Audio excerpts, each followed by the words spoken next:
Look around. Almost everything powering your modern life was dug out of the dirt. The lithium in your phone, the copper wiring in your walls, the oil in your fuel tank. All of it was extracted from highly specific spots on Earth where geology just happened to concentrate it over millions of years. But that wealth isn't spread out evenly. A handful of nations are sitting on natural stockpiles so massive they dictate global economies, fuel foreign policies, and make or break tech revolutions. Some are global superpowers purely because of what's beneath their soil. I'm Mike with List 25, and these are 25 countries with the most valuable natural resources. 25. The Uranium Giant. Most people couldn't point to Kazakhstan on a map, but it's the 9th largest country on Earth. It also happens to hold the world's largest uranium reserves. They are the leading producer globally, effectively keeping a massive chunk of the world's nuclear power plants running. Throw in giant oil and gas fields in the Caspian Sea, plus tons of chromium and copper, and you've got an absolute powerhouse in Central Asia. 24. The Desert Gold. Deep in the Kyzyl Desert, Uzbekistan runs the Muruntau gold mine. It's an absolute monster of an open pit operation that's been churning out gold continuously since the 1960s. They also have massive reserves of uranium, copper, and natural gas. In fact, their gas reserves are among the largest in the region, keeping both their own lights on and supplying their neighbors. 23. The Lithium Flats. You've probably seen pictures of Bolivia's Salar de Uyuni, those endless mirror-like salt flats. But under that salt sits what might be the largest lithium reserve on Earth. If lithium is the new oil, Bolivia is practically sitting on a Saudi Arabia-sized jackpot. They've been trying to develop it under state control for decades to maximize profits, but progress has been slow. The clock is ticking before the world moves on to next-generation batteries. 22. The Unused Oil. Venezuela is sitting on about 304 billion barrels of proven oil reserves. That's more than Saudi Arabia. But having it in the ground and getting it to market are two entirely different things.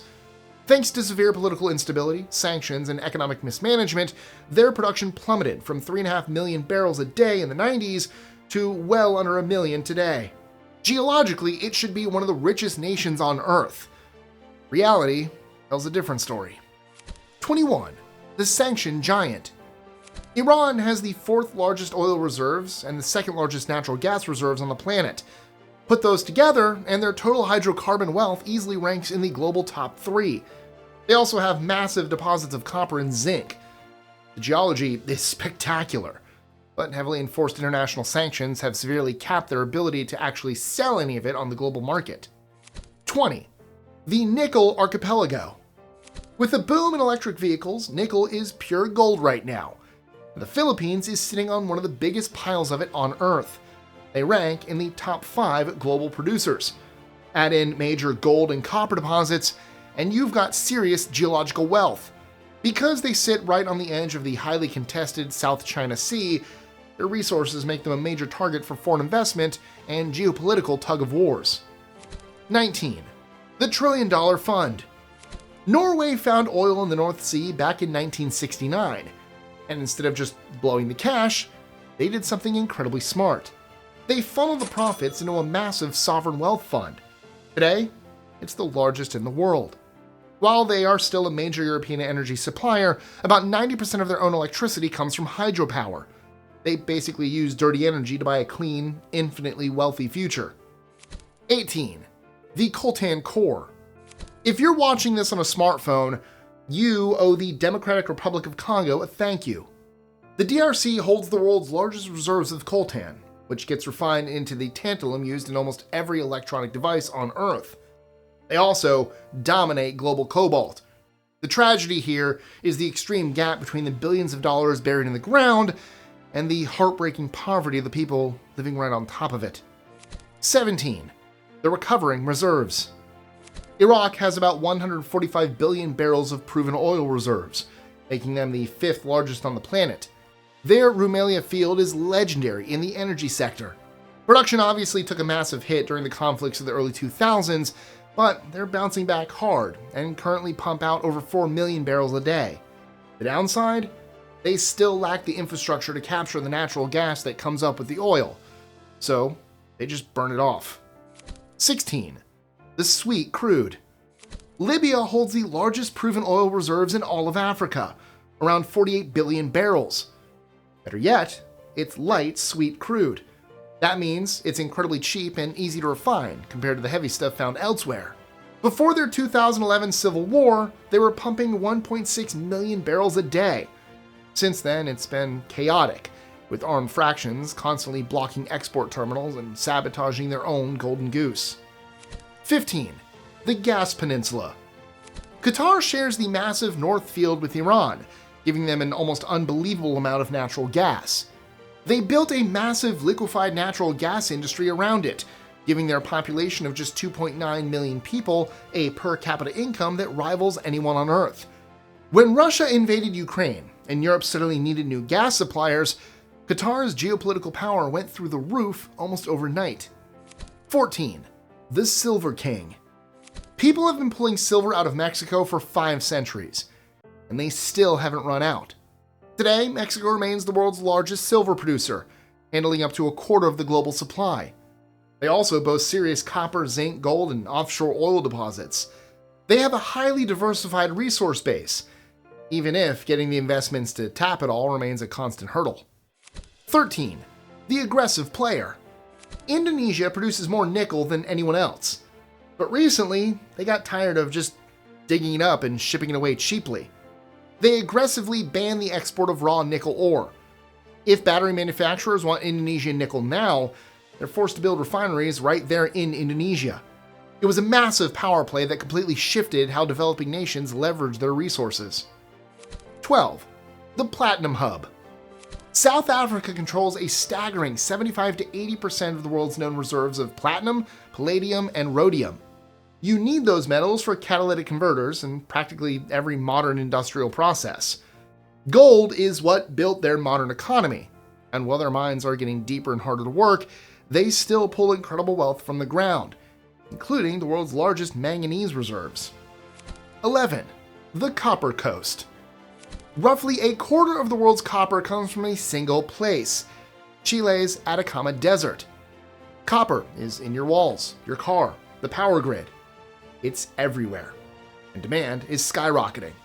But that same desert also holds the world's largest known lithium reserves, sitting in brine pools right below the surface. Chile essentially holds the keys to the entire global electrification movement. 10. The Northern Vault. Canada has the third largest proven oil reserves on Earth, mostly locked up in Alberta's oil sands, hence the Edmonton Oilers. It's tough and expensive to extract, but the sheer scale makes Canada a permanent anchor for North American energy.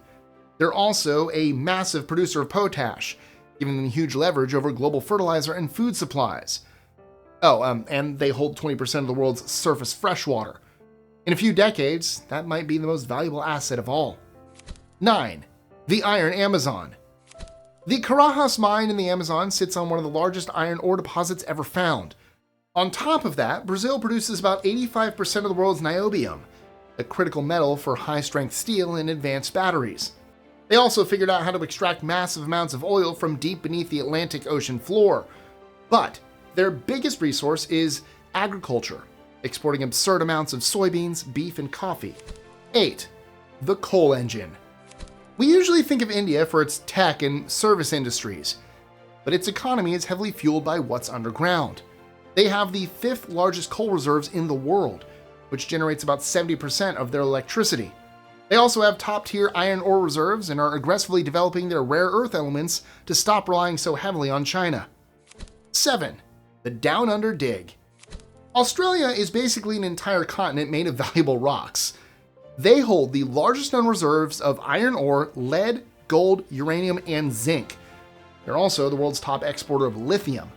Their massive iron deposits practically fueled China's entire modern industrial boom over the last 30 years. If you need a raw material to build a city, Australia probably has the most of it. 6. The Desert Wealth.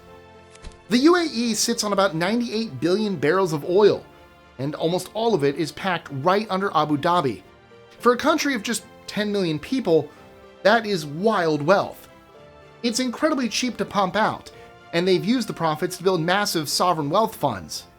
Dubai took a different route, deliberately building a tourist and tech empire with the cash so they'd have a working economy long after the oil dries up. 5.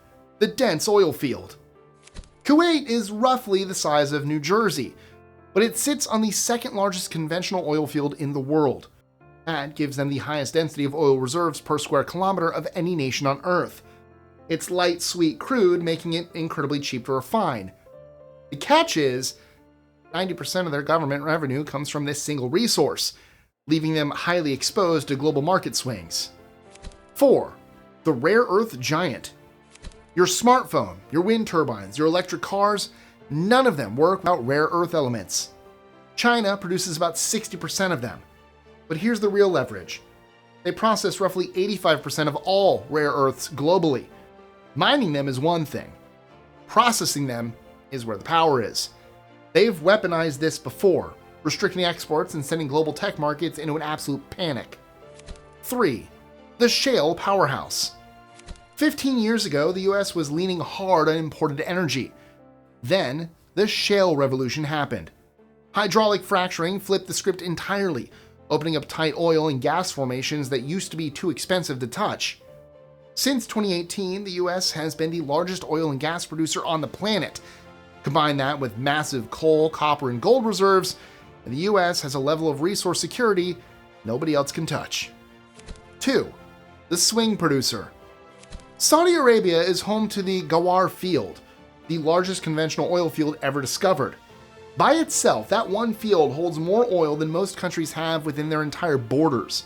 With 267 billion barrels of proven reserves, Saudi Aramco is the most profitable company on Earth.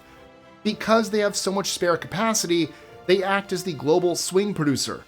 When Rigia decides to open or close the taps, your gas prices change. It's that simple. 1. The Resource Behemoth. When it comes to sheer volume and variety, nobody touches Russia. The World Bank estimates their natural resource wealth at over $75 trillion. They have the world's largest natural gas reserves, the largest timber reserves, and the largest freshwater lake. They are top 3 in oil and gold, and the #1 producer of palladium. The geology is unmatched. Converting all that wealth into a thriving society for its people, however, is a totally different conversation. 25 countries, 25 versions of the exact same story. What happens when geology drops a winning lottery ticket in your backyard? Some of these nations played their hand perfectly, turning rocks and oil into infrastructure and long-term wealth. Others fell right into the resource curse, watching their geological gifts breed nothing but conflict and corruption. The resources themselves don't care. It's entirely about what the people living above them decide to build. If the future of those resources interests you, check out our next video, 25 Promising Technologies to Fight Climate Change. The link is right here. As always, I'm Mike Estrin. Stay curious. I'll see you next time.